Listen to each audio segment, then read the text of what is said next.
میرے آقا صلی اللہ تعالیٰ علیہ وسلم اپنے گھر سے اٹھائے گئے اور مسجد حرم میں آپ کا سینہ پاک دھویا گیا اور آپ کو سواری پر بٹھایا گیا۔ اب یہاں نہ کوئی رشتہ دار ہے، میرے آقا صلی اللہ علیہ وسلم تو یتیم تھے، والد بھی نہیں اور والدہ بھی نہیں تھی، اور آپ کے بھائی نہیں تھے، بہنیں نہیں تھیں۔ اب یہاں اس دولہے کو کون کہے، سواری پر بیٹھا ہے۔ تب ہم نے قرآن کے 15ویں پارے کو پڑھا، اللہ فرما رہا ہے سبحان الذی اسریٰ بعبدہ۔ یہ پارہ ہی یہاں سے شروع ہوتا ہے، کوئی اور نہیں کہے گا، محبوب تمہارا خدا کہے گا سبحان اللہ۔ پاک ہے وہ ذات جس نے تمہیں سوار کرایا ہے۔ یہ اور شان ہے میرے مصطفیٰ کی۔ ہم گاڑی پر گھوڑے پر بیٹھیں، رشتہ دار سبحان اللہ کہیں، میرا نبی اگر سواری پر بیٹھے تو اللہ سبحان کہے، ان کا خالق خود کہے سبحان سبحان الذی۔ یہ سفر جو ہے باراتی اور دولہوں کا ہے۔ کبھی آپ نہیں دیکھتے کہ یہاں پر بھائی بہن سب تو دیکھ رہے تھے گاڑی پر بیٹھنے کے بعد، لیکن جب دولہا حال میں پہنچا ہے تو وہاں دیکھا یہی بھائی یہی بہنیں سب پہلے سے پہنچے ہوئے ہیں۔ کیوں؟ اس لیے کہ دولہے کا استقبال کرنا ہے۔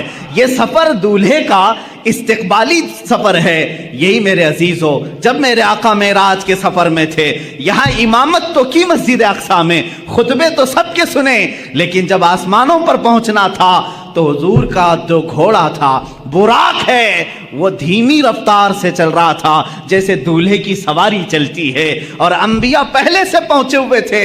اس لیے نہیں کہ وہ نبی سے زیادہ رفتار رکھتے ہیں، اس لیے پہنچے تھے کہ دولہے کا انہیں استقبال کرنا تھا۔ یہ سفر کی حکمت ہے۔ میرے آقا صلی اللہ تعالیٰ علیہ وسلم کی یہ شان، آپ کی افضلیت ہر نبی نے تسلیم کی۔ قرآن نے خود ان نبیوں سے وعدہ لیا ہے۔ عزیزان گرامی وقار، اسی سفر میں آپ کو یہ بھی بتا دوں، اللہ کے حبیب صلی اللہ تعالیٰ علیہ وسلم آسمانوں کا سفر کیے، جنت آپ کو دکھائی گئی، دوزخ کے نظارے کروائے گئے، اور اس کے بعد ایک مقام ایسا آیا سدرہ کے بعد جبرائیل امین نے کہا اب جائیں، آپ کا سفر ہے، جہاں سے جبرائیل کا بھی سفر نہیں تھا۔ رسول کریم صلی اللہ علیہ وسلم وہ پہلے شخص ہیں جنہوں نے سدرہ کے آگے کا سفر کیا۔ حضور پاک صلی اللہ تعالیٰ علیہ وسلم جس جگہ گئے اس کو کہتے ہیں لامکان۔ لامکان کا مطلب ہے جس جگہ کا کوئی نام ہی نہیں، تم نام نہیں رکھ سکتے اس کا۔ جنت کا ایک نام ہے، دوزخ کا ایک نام ہے، عرش کا ایک نام ہے، کرسی ایک نام ہے۔ حضور نے اس جگہ کا سفر کیا جس کو لامکان کہتے ہیں، اس کا نام ہی نہیں۔ اب ہم نام نہیں رکھ سکتے اس جگہ کا، وہ کہاں ہے یہ وہی جانے جو سفر کیا ہو یا جس نے سفر کرایا ہو۔ اللہ رب العزت نے اپنے قرب کی منزلوں سے آپ کو ہمکنار فرمائے، یہاں تک کہ میرے آقا صلی اللہ تعالیٰ علیہ وسلم معراج کی شب ارشاد فرماتے ہیں میں نے اپنے ماتھے کی آنکھوں سے اپنے رب کی تجلیات کو دیکھا، اللہ رب العزت کی ذات کو دیکھا۔ کیسے دیکھا؟ دور سے دیکھا، بلکہ قرآن کہتا ہے فَكَانَ قَابَ قَوْسَيْنِ أَوْ أَدْنَىٰ۔ یہ سورہ نجم کی آیتیں، کان قاب قوسین او ادنا۔ قوسین کہتے ہیں تیر، معلوم ہے بان اور تیر جو یہاں پر ہوتی ہے۔ فرمایا قرآن نے دو کمان کے اندر تیر رکھ کر کے مارتے ہیں نا، دو کمانوں سے کم کا فاصلہ تھا، اتنے قریب میرا حبیب آیا۔ اور کیسے دیکھا؟ موسیٰ علیہ السلام نے کوہ طور پر جو دیکھا وہ بہت چھوٹی سی تجلی تھی، اور کیسے ابھی پورا دیکھ ہی نہیں پائے تھے، پلک جھپک رہے تھے، تبھی غش کھا کر گرے۔ اور اللہ کے حبیب صلی اللہ علیہ وسلم کیسے دیکھے؟ نبی سے نہیں، قرآن سے ہی پوچھیں۔ سورہ نجم میں اللہ فرماتا ہے ما زاغ البصر وما طغا، ایسا دیکھا حبیب نے کہ نہ کبھی آنکھ جھپکی نہ پلٹی، اپنے رب کو دیکھتے رہے۔ لقد رأى من آیات ربہ الکبریٰ، اپنے رب کی نشانیوں کو دیکھتے رہے جیسے پوری آنکھیں کھلی رکھ کر کے کوئی دیکھتا ہے۔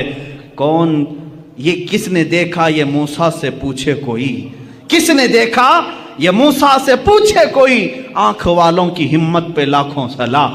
اسی لیے میرے اعلیٰ حضرت نے فرمایا ہے اب رسول پاک صلی اللہ تعالیٰ علیہ وسلم نے ذات خداوندی کو اپنے ماتھے کی آنکھوں سے دیکھا تھا۔ اب یہاں موسیٰ علیہ السلام کے دربار میں پھر آتا ہوں۔ موسیٰ علیہ السلام نے بہت چھوٹی تجلی دیکھی، لیکن کمال اتنی تجلی دیکھنے کے بعد بھی یہ کمال تھا کہ روایات یہ بتاتی ہیں موسیٰ علیہ السلام کی اب آنکھ میں آنکھ ڈال کر کے کوئی دیکھ نہیں سکتا تھا، اتنا جلال تھا۔ اتنا جلال تھا. اور موسیٰ علیہ السلام فرماتے ہیں رات کے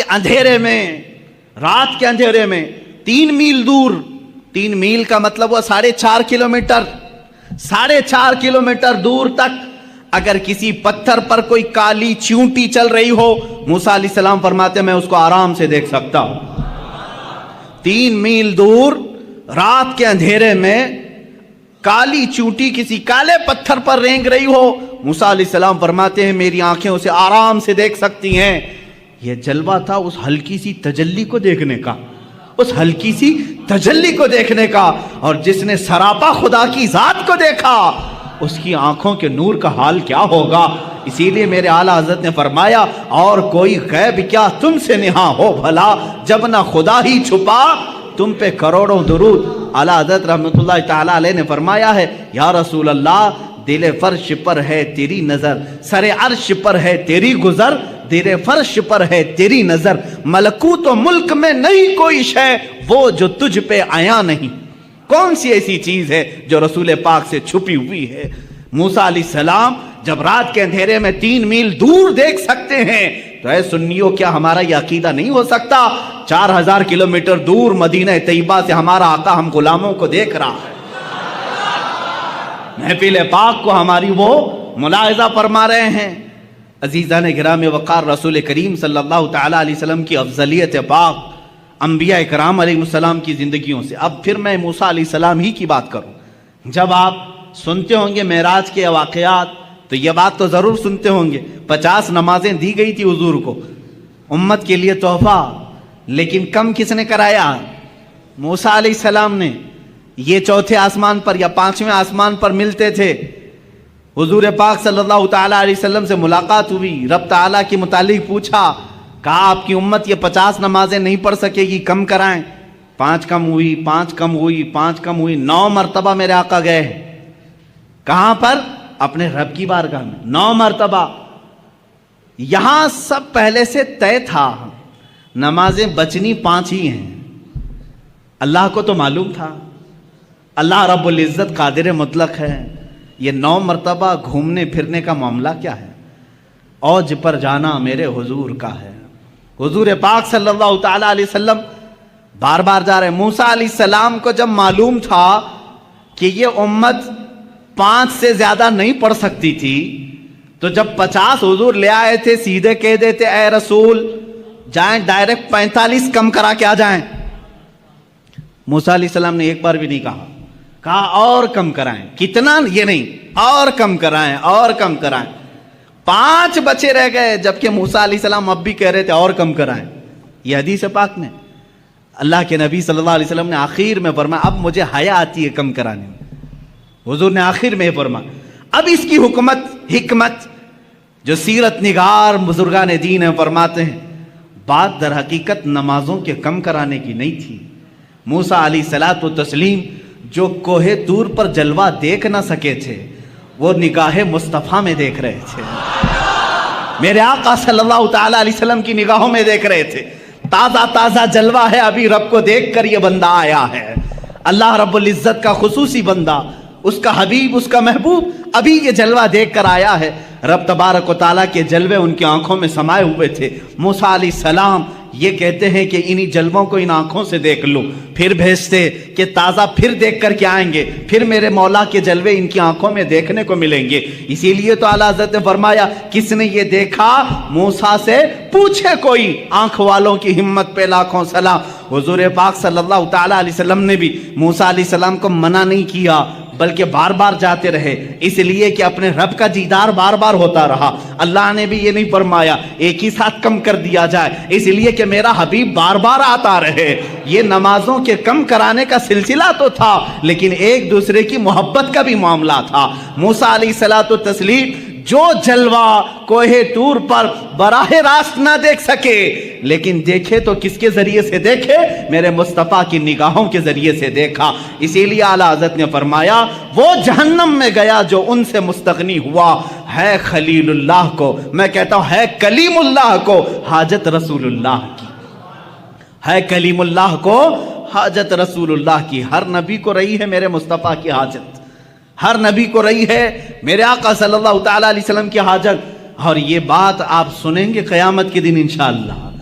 اذهبوا الی غیری ہر نبی کہے گا، اور سارے کہیں گے ایک ہی ہے جو آج سفارش کر سکتا ہے، تمہاری بھی کرے گا اور ہماری بھی کرے گا. وہ نام ہے محمد عربی صلی اللہ علیہ وسلم کا.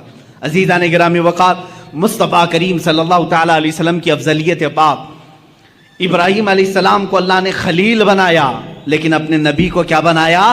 حبیب بنایا. اللہ کے رسول کیا ہیں؟ حبیب ہیں.